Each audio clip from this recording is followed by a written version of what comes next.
Assalamu alaikum. Today we are going to start the fifth lecture regarding the placenta chapter, and in this lecture we will discuss the functions of the placenta. तो इससे पहले जो है वो हम placenta की development भी देख चुके हैं, उसकी जो है वो सर्कुलेशन भी देख चुके हैं। अब हम जरा प्लेसेंटा के ना फंक्शंस को देखेंगे और हम जरा इसको बड़ा ब्रीफ से देखेंगे, मतलब उसकी मेन हेडिंग्स ही एक टाइप की देख रहे होंगे सिर्फ, ठीक है। तो पहले ज़रा मैं उसके फंक्शंस के नेम जो जो हमने आज डिस्कस करने हैं। तो प्लेसेंटा के फंक्शन होते हैं मेटाबॉलिज्म, ट्रांसपोर्ट, एंडोक्राइन सिक्रीशंस,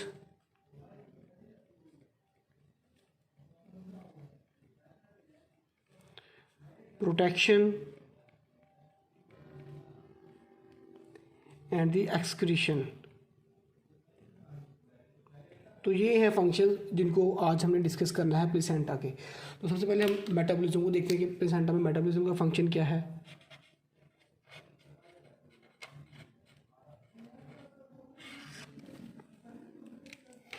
ठीक है, तो प्लेसेंटा जो होता है इसके अंदर there is synthesis of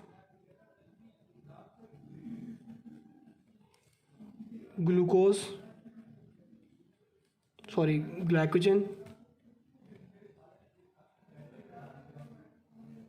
lipids, cholesterol और ये जो ग्लाइकोजन है, लिपिड है, कोलेस्ट्रॉल है, ये अल्टीमेटली ये क्या उसको दे रहे होंगे, उसको एनर्जी दे रहे होंगे फीटस को, energy to the growing baby. ठीक है, तो ये तो मेटाबॉलिज्म के उसके अंदर जो है इन सब की सिंथेसिस हो रही है। हम बस इसको आपने इस तरह ही बेसिक याद रखना है, अपने इसकी वो नहीं जानना कि किस तरह से हो रही है, क्योंकि वो भी हमारे सिलेबस में नहीं है चीज़। ठीक है, नेक्स्ट इज द ट्रांसपोर्ट।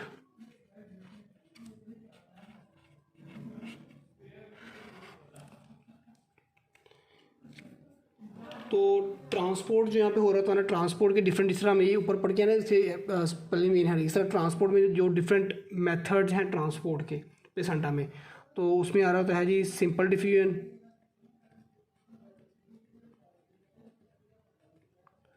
उसके बाद आ रहा होता है फैसिलिटेटेड डिफ्यूजन,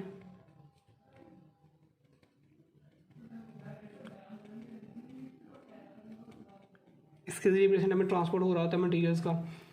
उसके बाद आ रहा है जी एक्टिव ट्रांसपोर्ट,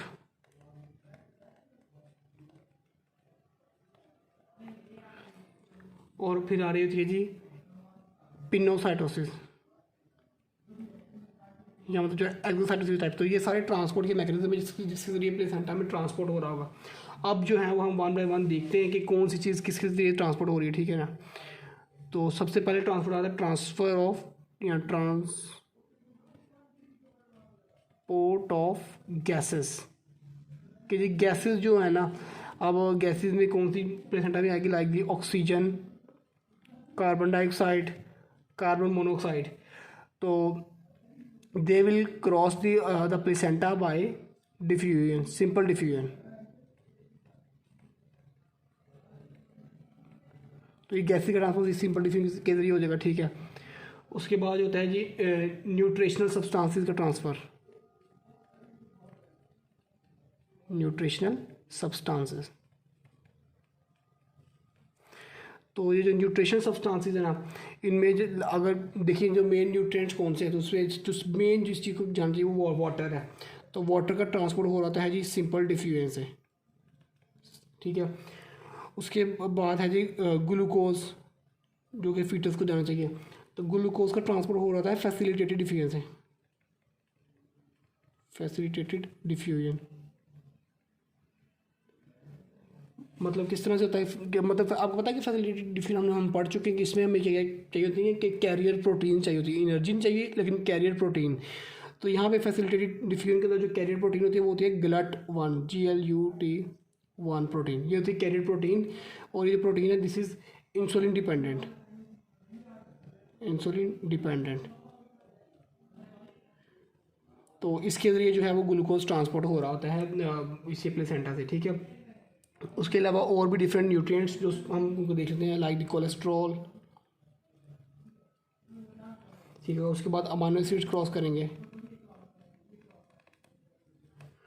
और लिपिड्स क्रॉस करेंगे और वाइटामिन क्रॉस करेंगे। ठीक है। तो ये सारे जो है न्यूट्रिएंट्स प्लेसेंटा से क्रॉस कर रहे होंगे, ठीक है। उसके बाद हम देख लेते हैं जी हार्मोन का ट्रांसपोर्ट।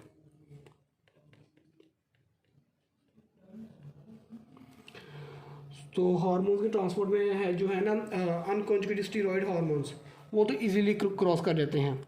कौन से? Unconjugated steroid hormones cross easily. लेकिन जो हार्मोन्स होंगे ना, जो जो प्रोटीन हार्मोन्स होंगे, वो नहीं जल्दी इजीली क्रॉस कर सकते। Protein hormones don't cross easily. इसके बाद आपको सिर्फ इतना ही याद रखना है कि ये जो प्रोटीन है वो नहीं पास जल्दी करते, और जो है अनकॉन्जुगेटेड स्टीरॉयड हार्मोन वो जल्दी पास कर रहे होते हैं, ठीक है। नेक्स्ट जो इलेक्ट्रोलाइट,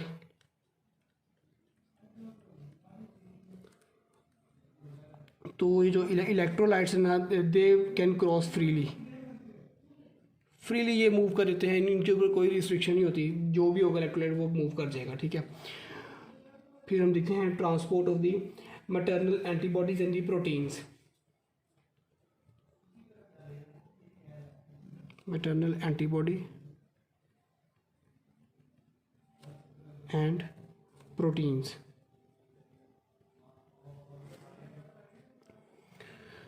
तो इसमें हम देख लेते हैं कि maternal antibodies like the IgG antibody जो है ना, ये जो है प्लेसेंटा को क्रॉस करेगी, ठीक है। बाकी नहीं एंटीबॉडीज़ करेगी, ये करती है प्लेसेंटा को क्रॉस। और इसका आईजीजी का आगे फंक्शन क्या है कि जो है ये पैसिव इम्यूनिटी दे रही होती है ना। क्या देगी बेबी को? Passive immunity against several diseases like the diphtheria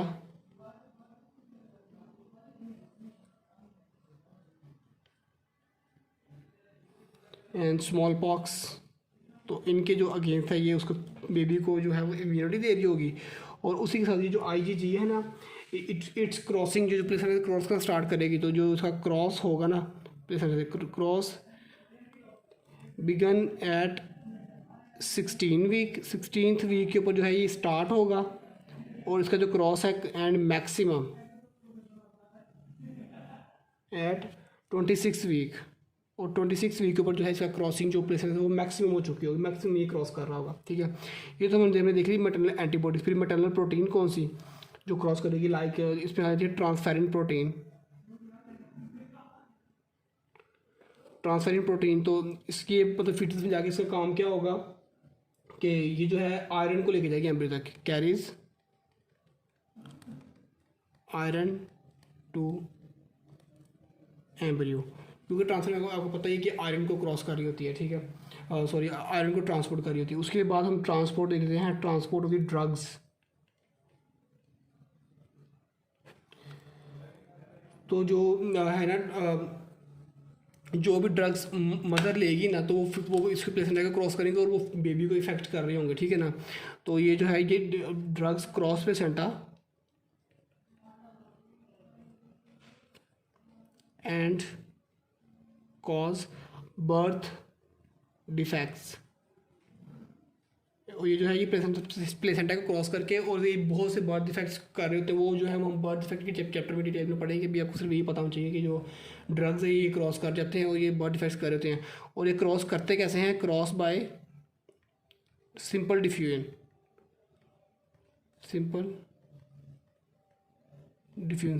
के जरिए जो है ये प्लेसेंटा को क्रॉस करते हैं, और फिर जो है ये सेवरल डिजीज को कॉज कर रहे होते हैं। उसके बाद हम देखते हैं कि ये ट्रांसपोर्ट, और लास्ट ये ट्रांसपोर्ट क्या है कि इन्फेक्शियस एजेंट्स का transport. Infectious agents, infection causing agent का ट्रांसपोर्ट, जिनमें आते हैं जी मेन चीज़ जो वायरस। तो वायरसेस में देखा जाए कि कौन कौन से वायरस क्रॉस करे, तो उनमें आता है जी साइटोमेगैलो वायरस,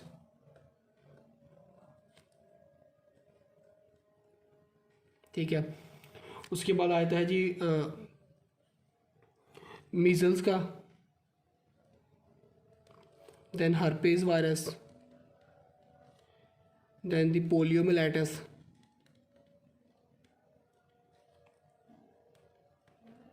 तो ये सारे वायरसेस जो है ये प्लेसेंटा को क्रॉस करेंगे, फिर जाकर ये जो है बेबी को इफेक्ट कर रहे होते हैं, ठीक है। उसके अलावा वायरसेस के अलावा जो है माइक्रो ऑर्गेनिजम्स जो होते हैं,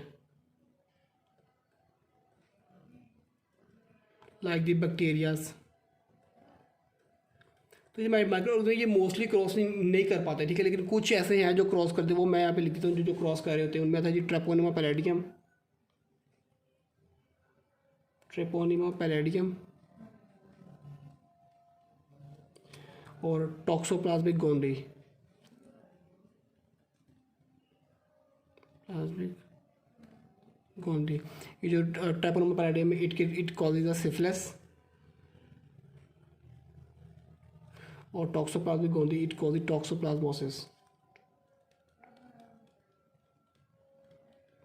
और ये चीज़ आपने याद रखनी है कि micro organism mostly don't cross. मैं यहाँ पे लिख भी देता हूँ, मोस्टली डोंट क्रॉस, मोस्टली नहीं गुजरे, मोस्टली सिर्फ वायरसेस ही गुजरे होते हैं, ठीक है। ये हमने जो है देख लिया, मेटाबॉलिज्म देख लिया है, ट्रांसपोर्ट देख लिया। अब हम आते हैं एंडोक्राइन सिक्रीशंस के ऊपर, हम यहाँ पे करेंगे डिस्कस।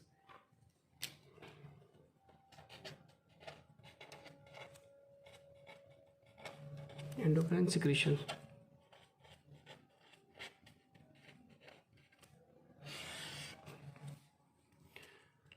तो एंडोक्राइन सिक्रीशंस में मतलब कि जो हार्मोन्स जो हैं क्रॉस कर रहे होते हैं, तो उन हार्मोन्स में आता है जी प्रोजेस्टेरॉन, फिर आता है जी एस्ट्रोजन, उसके बाद आ जाएगा जी human chorionic gonadotropin hormone, then there will be the human chorionic somatotropin hormone, या इसको हम कह रहे होते हैं जी ह्यूमन प्लेसेंटल लैक्टोजन। इसको इसका ये भी नाम है इसी का कोरियोनिक सोमेटोट्रोपिन का। उसके अलावा क्रॉस कर रहा होता है जी ह्यूमन कोरियोनिक थायरोट्रोपिन हार्मोन। तो ये सारे हार्मोन जो कि इनसे क्रॉस कर रहे थे। प्रोजेस्टेरॉन, एस्ट्रोजन का आपको पता है कि प्रोजेस्टेरॉन जो है ये उसको कॉर्पस ल्यूटियम को और वो उन सबको बाद में जो है उस एंडोमेट्रियम की वॉल्स को मेंटेन करेगा। एस्ट्रोजन जो है ये ओव्यूलेशन को प्रिवेंट करके रख रहा होता है। एचसीजी जो आपको पता है कि उसको जो है पीछे जो है कॉर्पस ल्यूटियम का मैसेज भेज रहा होता है, ठीक है। हम इसके बारे में इन तीनों हार्मोन को हम पढ़ चुके हैं, ठीक है। अब ये जो है ह्यूमन कोरियोनिक सोमेटोट्रोपिन या ह्यूमन प्लेसेंटल लैक्टोजन, इसका फंक्शन क्या है? तो ये जो है ना human chorionic somatotropin, it will decrease the glucose utilisation, मतलब कि ग्लूकोज की रिजर्व को क्या कर रहा होगा, इंक्रीज कर रहा होगा, ठीक है। उसी के साथ it will increase the free fatty acid की यूटिलाइजेशन, और free fatty acid utilisation increase कर रहा होगा। और इसी के साथ जो इसका दूसरा नाम का बता रहा है ह्यूमन प्लेसेंटल लैक्टोजन, जो कहाँ पे होता है मिल्क, तो ये जो है ना इन्वॉल्व होगा मिल्क प्रोडक्शन इन ब्रेस्ट, ठीक है। ये ब्रेस्ट में मिल्क प्रोडक्शन में इन्वॉल्व होगा, इसका नेम ये ह्यूमन प्लेसेंटल लैक्टोजन। और ये जो HCG human chorionic thyrotropin hormone है, it is same as thyroid stimulant. तो जो थायराइड स्टिमुलेटिंग हार्मोन के फंक्शन थे वही ये फंक्शन कर रहा होता है, ठीक है। ये हमने इसकी देख ली है एंडोक्राइन सिक्रीशंस। अब हम देख लेते हैं excretion.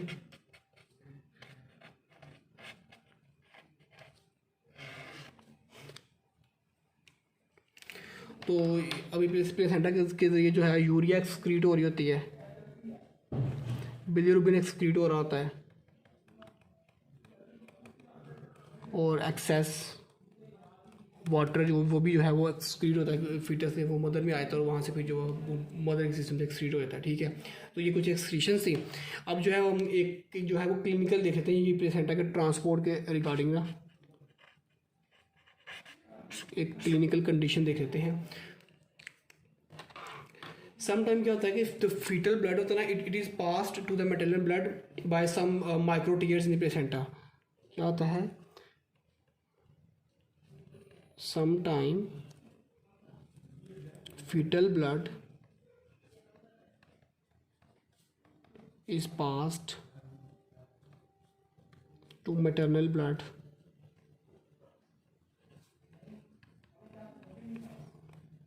by micro tears in placenta। तो जब ये वो जो ब्लड जा रहा होगा फीटस का मदर के अंदर, इसकी वजह से एक डिजीज़ के चांसेस होते हैं। वो कौन सी डिजीज़ है, एरिथ्रोब्लास्टोसिस फीटालिस। Erythroblastosis fetalis. मतलब कि ये चांसेस कब होते हैं जब जो फीटस है ना, फीटस इज़ RH पॉजिटिव, अगर फीटस RH पॉजिटिव हो और जो मदर है RH नेगेटिव होगी तो क्या होगा कि अब जैसे ही वो फीटस का ब्लड मदर में आएगा तो जो मदर की बॉडी होगी ना it will produce the anti-RH antibody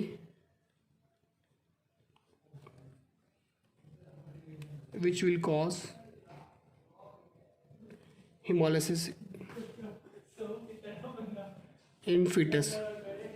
ठीक है, तो ये हम वैसे हम डिटेल में पढ़ी भी होगी पहले भी एरिथ्रोब्लास्टिक फिटालिस, मतलब कि वो जब वो फीटस का ब्लड हो रहा है मदर का हो रहा है तो फिर जो एंटीबॉडीज़ बन जाएगी वो फीटस के ब्लड को डिस्ट्रॉय करेंगे, सिर्फ वो जॉन्डस वो सारी कंडीशन होती है वो आप डिटेल में पढ़ चुके हैं पहले भी ब्लड फिजियोलॉजी में। यहाँ बस इसको आपने बेसिक देख लिया। ठीक है, तो ये हमने जो है डिस्कस कर लिया प्लेसेंटा के जरिए जो जो चीज़ें ट्रांसपोर्ट हो रही थी। अगर आपको कोई पॉइंट समझ नहीं आया तो आप लोग कमेंट्स में पूछ सकते हैं। Thank you.